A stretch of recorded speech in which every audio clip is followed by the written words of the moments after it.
Hello and welcome back to my channel. This is once again a reading of Player vs. Player by Reyna on AO3. This is a violent work of fan fiction, so if you don't like that or if it's triggering for you, I would please go do something else. And without further ado, please enjoy my reading. Thank you.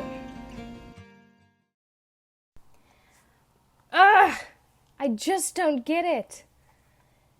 Anne collapses against Marcy's desk, flopping her head into her hands and nearly impaling herself with the blunt side of her pencil. Marcy resists the sudden urge to bury her fingers in the mop of brown hair now being presented to her. Relax, it's algebra, not rocket science. Easy for you to say. Anne grumbles against the wood before slowly lifting her head to settle Marcy with the saddest puppy dog eyes she's ever seen. You can actually do rocket science. She fixes her with a flat look. Figuring out how to launch a bottle into the stratosphere is not actually rocket science. Anne just lets out a disgruntled groan before face-planting back into the desk. Aren't Asians supposed to be good at math? Another voice calls from the other side of the room, and Marcy barely represses the urge to throw the closest object at it. Aren't blondes supposed to be dumb? She settles for instead. Actually, no, that checks out. Somewhere beneath a mound of pillows and blankets, a middle finger emerges. I'm a swift to my family name, Anne whines. Marcy offers her a sympathetic pat. Sasha lets out a huff that could either be amusement or exasperation. Honestly, either is about equally possible. Boonshoy, your family name doesn't have much grace to lose. Anne finally lifts her head from her desk, but only so she can launch her pencil at her. The noise that follows is mildly offended. Marcy lets a chuckle bubble its way through her chest. Finally, and with much more dramatic flair than is strictly necessary, Sasha rises from her resting place to both peg them with a glare. Anne's pencil has found itself a home in her hair. I'm honestly feeling so attacked right now. The pencil falls. Anne snorts. The corners of Sasha's mouth twitch upwards as she avidly fights to keep a straight face. Marcy loses it. The other two are quick to follow her into a fit of giggles, and it is far from the first one that afternoon. Rarely do they get to hang out at Marcy's house. Usually, Sasha is shoehorning them into more public and exciting places to hang out in, or Anne is cajoling them into a sleepover at the ridiculously large 2-story house her parents own. Marcy's house is smaller, not for any other reason than practicality, and as a result holds a much different feel than Anne and Sasha's do. Sasha's house is large, even larger than Anne's, and empty most of the time. Her parents work often, and she's an only child, so when they hang out at her place, they usually have it all to themselves, which, while it means they can scream all they want, also leaves Marcy feeling largely exposed. Conversely, Anne's house, despite its size, is full of people at all times. Her parents, grandparents, older brothers are all there, and all having their own lives. Anne's house is a kaleidoscope of noise and light and movement that sometimes makes Marcy feel like she's being smothered. Her house, however, her house is just right. Part of that, she knows, is because it's her home, and she'll always feel safest in what is familiar, as such as being a human. The rest of it, though... Marcy is an only child, like Sasha, and her parents are the quieter of folk. As a result, they often let to their own devices. Her house is small and full of trinkets, decorations, knickknacks, thingamabobs, just about everything she and her parents have collected over the course of their lives. Marcy's room alone is half taken up by her bed and the ridiculous amount of pillows and blankets she'd collected over the years, and the other half is dedicated to her desk and a bookshelf, both dotted with assorted memorabilia and houseplants. Marcy enjoys being surrounded by both familiar things and familiar people. She likes it when they hang out at her place because it makes her room feel like a cozy little pocket of safety, where nothing can hurt her and time doesn't really matter. Eventually, the giggles die out, and Sasha wipes at her face, chasing away the laughter. She stands and stretches, letting out an assortment of pops and grunts. I'm gonna get a drink. Y'all want anything? Sprite, please, Anne chirps as Marcy shakes her head fondly. You're gonna rot your teeth out, she admonishes. Anne merely pouts in her direction. Sasha ruffles her hair affectionately as she passes. Anne snaps her teeth at her jokingly, and Marcy reaches up to flick her on the nose. Hey! Focus! Another of Anne's signature pouts greet her. You're being dramatic. She points to the equation that Anne has spent the past 10 minutes moaning about. You just dropped the negative, see? Instead of that solving the issue, Anne's expression just drops further, and her head quickly follows. The sound it makes against the desk is only mildly concerning. Why am I so dumb? Well, each subsequent thump is a bit more concerning.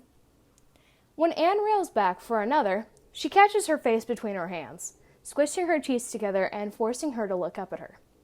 You're not dumb. Yes, I am. No. Marcy resists the urge to roll her eyes, but only by the barest of margins. You're not. Math just isn't your strongest suit. Anne lets out a huff directly into her face, and she screws up her nose in disgust. Marcy, with all due respect, fuck off. Marcy releases Anne's face, only so she can press her hands against her chest dramatically. Did dear little Anna Banana, the purest creature on the face of the earth, just tell me to fuck off? The closest pillow is cold when it lands on her face. Marcy laughs so hard, she falls the rest of the way to the floor on her own. Anne just continues whacking her with the pillow, eliciting more laughter. Shut up, you overgrown toddler! Each word is punctuated with another whack, and by the time she finally finishes her rampage, Marcy is little more than a wheezing puddle on the floor. Anne lets out an exasperated groan and flings her weapon back onto the bed. Her hands come back to rest on her hips as she glowers down. I am just as capable of cursing as you are. It takes Marcy a full 30 seconds to collect herself enough for a reply. I've heard you say shit one time, and then you proceeded to wash out your own mouth with soap. Anne's face goes bright red, and she leaps forward to start whacking Marcy with her own hands this time. Marcy tries her best to catch Anne's flailing limbs and just ends up in a strange game of tug-of-war mixed with wrestling. Multiple Lego sets and old action figures go crashing down from her desk as Anne and her attempt to force the other to surrender first. Marcy digs her fingers into Anne's ribcage and earns herself a shriek for her trouble. Anne responds by kicking her legs wildly and kneeing Marcy in the stomach. If I get in there and the two of you are making out, you owe me $20. Marcy and Anne both freeze, realizing the position the both of them are in. Marcy, flat on her back, with her hands planted firmly on either side of Anne's waist. Anne in one leg curled beneath her and on top of Marcy's stomach, the other right behind Marcy's left leg, hands balled into the fabric of Marcy's hoodie and face inches from Marcy's own. For a second, they both sit there, staring at each other with wide eyes. They are so close that Marcy can see the pattern in Anne's irises, how they're lighter towards the center and darken as they go outwards. She can even make out the freckle in her right eye she'd spent a week talking about after the optometrist told her it had existed. Then he goes rushing through Marcy's body at the speed of light, and she's scrambling backwards to push a much-needed distance between the two of them before her face somehow finds a way to catch fire.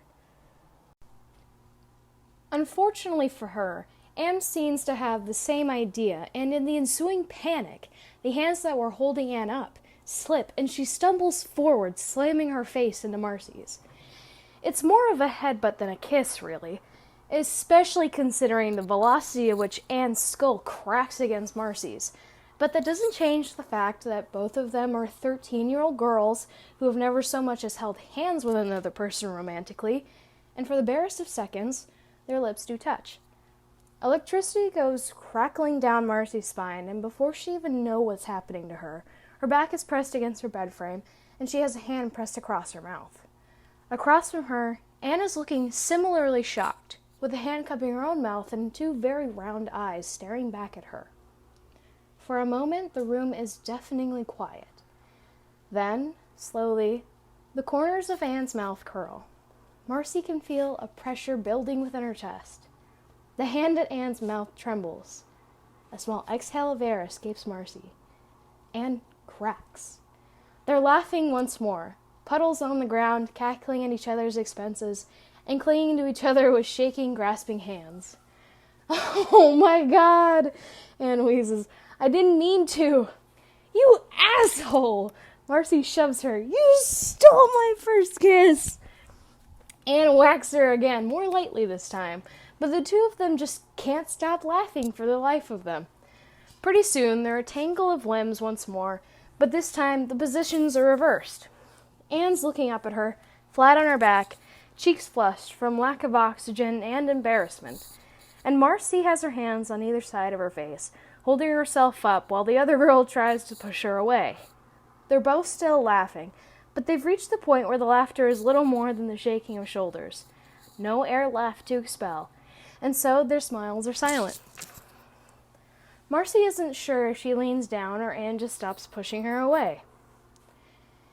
Anne's hands slide up from her shoulders to her neck and grasp each other behind her head. Marcy doesn't have the muscles to hold herself aloft with the extra weight, and so she goes down, but Anne just laughs. Marcy can't help doing the same, and sure, maybe they're more pressing their teeth together than anything else, but that doesn't stop Marcy's heart from trying to escape her chest. Marcy jerks upward and nearly launches herself out of the bed she's inexplicably found herself in. What the fuck? Everything hurts. Her head is pounding, her limbs are aching, her nose feels like someone has filled it with toothpaste and then capped off her nostrils so it can't escape. Sick. She feels sick.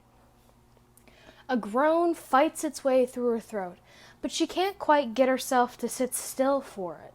Her body begs her to lay back down, but her heart is still throwing a fit inside of her chest, and she feels like she should join it. What the actual fuck was that? Did she just... Where did that even... Marceline fucking Wu. Shit. There, not even 2 feet from her bed, sitting in an armchair that looks identical to the one she had spent many nights in, sits the very object of her confusion. Her arms are crossed, the left over the right, and the empty space where her left hand should be does nothing to stop the weight from dropping in Marcy's stomach. Nor does it detract from the downright murderous expression being presented. You are so lucky. I only have one hand. Marcy blinks a couple of times. What? The sting of a hand across her face is nearly blinding in its suddenness. Ow! 98 hours! What the hell, Marcy? On the bright side, the slap seems to have unclogged her nose so she can actually start to breathe out of it. On the downside, Anne just slapped her. For an extended second, she stares at Anne confusedly. 98 hours. What did that have to do with... Oh. Shit. You scared the hell out of me. In my defense, she brings up a hand to rest against her still stinging cheek. After the 48-hour mark, I really wasn't thinking straight. Anne's eyes narrow, and Marcy half expects her to slap her again. Then she's rising from her seat and crossing the space between them in less than one stride. Her arms wrap around Marcy, and though she only has one hand to grab with, it clings to the back of her shirt, and something warm starts flooding around in her stomach. You are so dumb.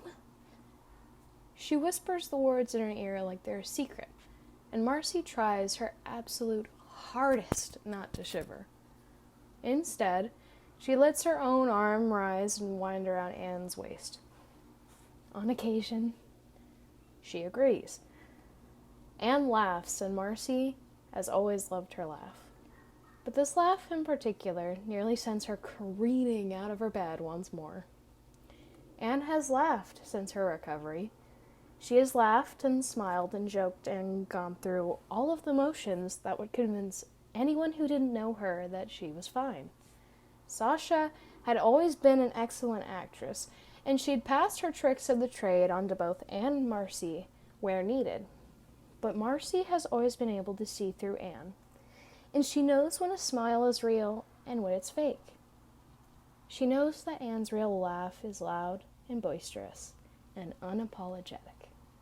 This is the first real time she's heard that laugh since Sasha. The pleasant warmth that had overtaken Marcy's face and chest fades, and with it goes her smile. The arms wrapped around Anne's waist tighten just the smallest bit. "Are you okay?" Anne pulls back, not away, just enough that she can see Marcy's face. "What do you mean, am I okay?" Her smile is a fragile thing, and it melts the moment she sees her expression. Her left arm raises as if to flick her on the nose, but she stops when she realizes that there's nothing there to flick with. She settles for bumping her with the bandages instead. "You're the one who passed out from exhaustion." On the one hand, Anne is correct. Marcy did indeed pass out from exhaustion. On the other, Marcy slides her hands up Anne's sides and cuffs her face between them. "Did she hurt you?" Any sign of levity in Anne's person disappears. Some of the color in her face goes too, along with her eyes. They fall to the space between them, and Marcy feels something an awful lot like guilt rising in her chest. "Marcy?" She starts, and Marcy can't help but seize the opening her hesitance provides. "Did she hurt you?" She asks again, more firmly this time. Anne doesn't answer her for a terrifying, deafening moment. Then she lets out a sigh and turns her face out of Marcy's hold. "I'm not the person you should be concerned about right now." She's dodging the question. Marcy's eyes flicker over Anne's body, searching for any signs of injury, but there are no bandages present. How long had she been out? What happened? "Marcy, you just woke up. You shouldn't—" "Anne!" Anne stops. When she looks up at Marcy, her eyes are sad. "Please?" She sighs and turns back to her. She's never gotten up during the exchange, but the ability to touch her is only half as comforting as the ability to see her. Anne's not as good of an actress as Sasha is, but her eyes are still her biggest flaw in the act. Windows to the soul, indeed. Sasha's been visiting me. Marcy's heart stops dead. What? For the past whatever, she's been visiting me. Marcy stares. Anne fidgets with the compression bandages on her left arm. "Why didn't you say anything?" She half expected that to come out in a shout, an incredulous declaration, because what the actual fuck, Anne? But no, it's soft and fragile and hurt.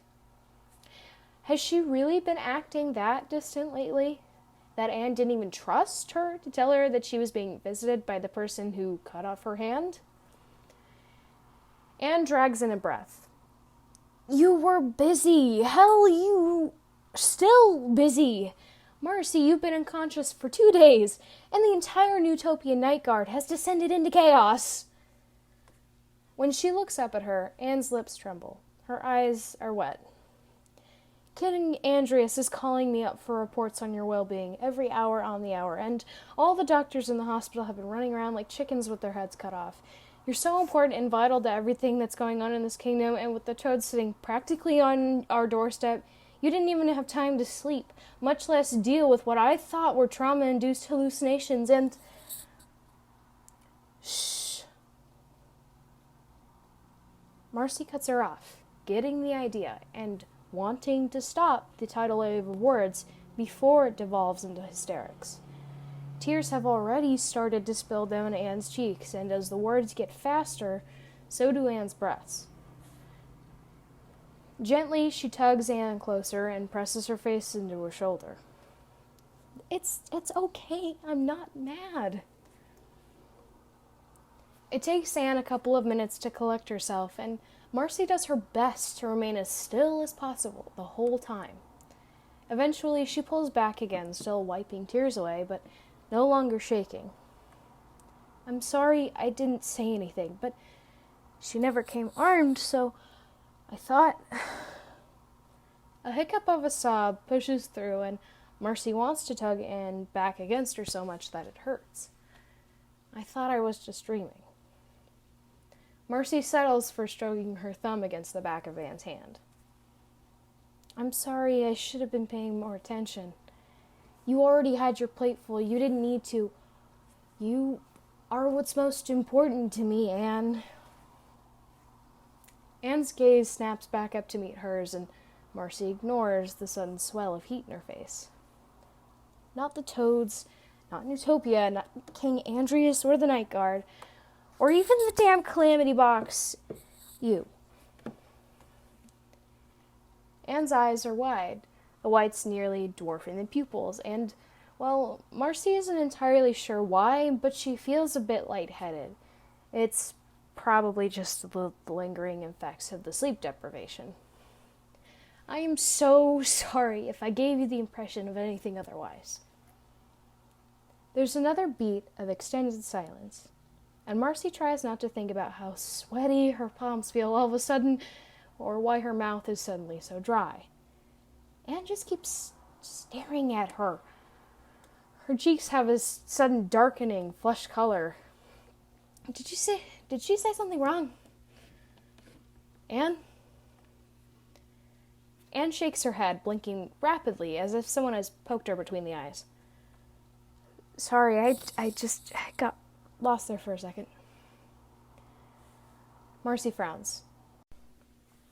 I was saying... I know! Her voice sounds dangerously close to a squeak. I know. I heard. No need to repeat that. Well, now Marcy's just confused. Are you sure? You look kinda... Anne places her hand over Marcy's mouth, effectively shutting her up. Her cheeks have taken on a violent shade of red.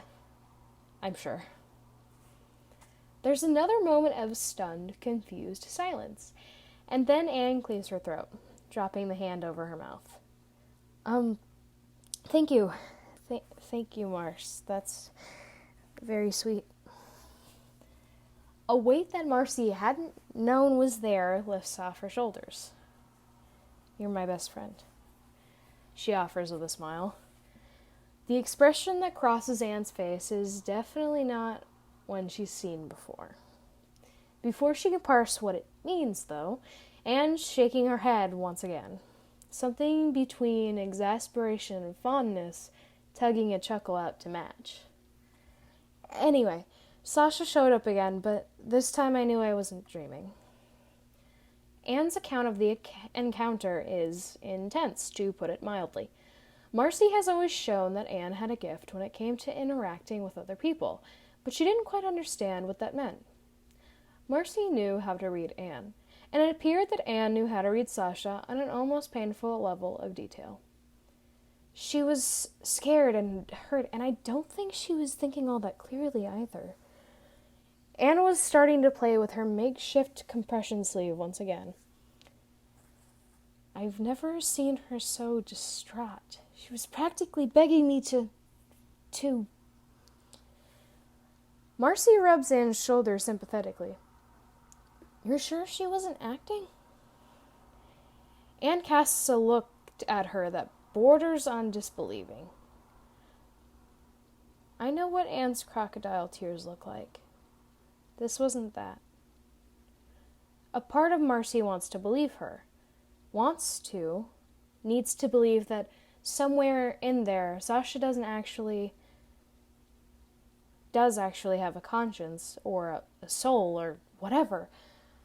But the larger part of her is screaming deception. I should talk to her. She makes to stand, but Anne's already pushing her back. No, you've done enough. What you need is to rest. Marcy, the captain of the Nutopian Night Guard, slayer of the Barbarian Queen, champion of King Andres himself, pouts. Anne, if you say the word fine even once, I will knock you out myself. Her teeth click shut. Anne nods, seemingly satisfied. Now, I'm going to get you something to eat, and when I get back here, we are going to come up with a plan for when we talk to Sasha. She narrows her gaze at her. Together. Wisely, Marcy decides to keep her mouth shut.